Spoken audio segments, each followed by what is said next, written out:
The recent headlines about Iran and Israel are not just geopolitics. They are the latest data points in a 2,500-year-old story, a story that was written down before it ever happened.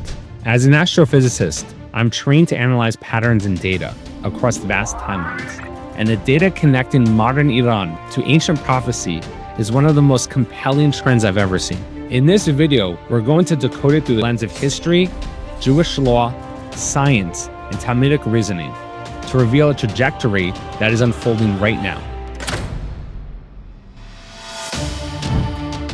As a scientist, when I want to understand a phenomenon, I look for patterns in the data across time. The relationship between the Jewish people and Persia is a fascinating data set, showing a complex oscillating pattern of behavior over millennia. The story begins on a remarkable high note. The first face of Persia is that of a savior. In 539 BCE, King Cyrus the Great conquered Babylon and ended the 70-year-old Babylonian exile. He authorized the Jewish return to the land of Israel and funded the construction of the Second Temple in Jerusalem. But just a few generations later, the second phase emerged. Under King Ahasuerus, his viceroy Haman plotted the first recorded attempt at a worldwide Holocaust, the annihilation of every single Jew. But the story doesn't end with a foiled plot. In a stunning reversal, Queen Esther secured a new decree from the king himself.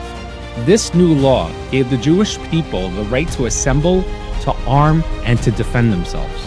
On the very day designated for their destruction, the Jewish people launched a preemptive strike, fighting back against those who had prepared to annihilate them and eliminating the threat before it could materialize. It's a key part of the story that many people miss. The existential threat was not met just with prayer, but with decisive, unified action. And think about the timing of that pivotal moment. The royal decree that empowered the Jewish people to fight back was the 23rd day of Sivan, which this year corresponds to Thursday, June 19th, 2025.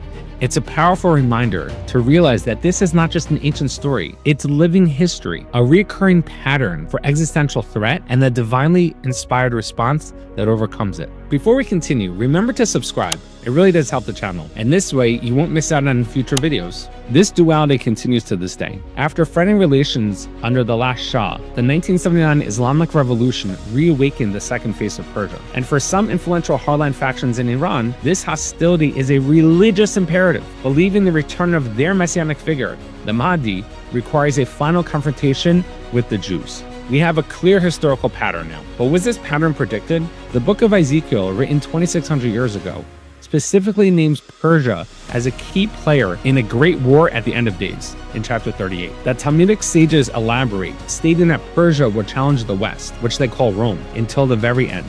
This foresight is stunning. In Masechta Megillah, the sages also warned of Germania of Edom, identified centuries later as Germany, saying that if it ever united, it could destroy the entire world. This brings us to the central question. What does the fulfillment of prophecy actually look like in the scientific world? As a scientist, the answer comes from the most famous Jewish philosopher, Maimonides. He states that in the Messianic era, the world will follow its normal course. For a physicist, this is profound. The most fundamental truth is that the laws of nature are constant. Maimonides is saying that the fulfillment of prophecy does not require a reboot of the universe's operating system. It has to work within the existing laws of physics. What does that look like today? It looks like human ingenuity pushed to its limits. We see incredible technological advancements from Israel in the West, from multi-layered missile defense systems, to stealth technology, to off-the-grid mainframes being hacked. This is the world following its normal course, at a level of sophistication that mankind has never seen. But from a Torah perspective, divine providence is not about suspending nature. It's about guiding nature. The genius of the engineers, the success of an interception, these are natural events that a believer sees as being guided by a hidden divine hand. How do we reconcile this natural world, guided by a hidden hand, with a prophesied redemption? The Lubavitcher Rebbe explains that Maimonides is describing the first of two stages. The first stage is natural. It's the world we live in now. Political change, technological advancement, and global conflicts like the one with Iran, all happening from within the laws of nature. But this first stage prepares the world for a second, final stage that is miraculous. From a physics perspective, It's like a phase transition, like water turning into steam. The underlying components are the same, but the state of the system becomes radically different. When the world is filled with the knowledge of God, our collective observation will allow for this new transcendent reality to emerge. This is the ultimate destination of Iran's Messianic trajectory, not as an end in itself, but as a catalyst for the final redemption.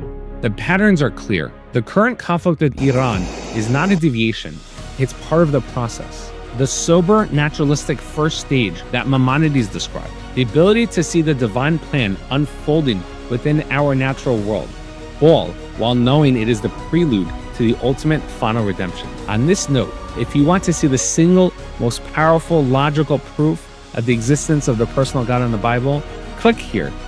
Stay safe.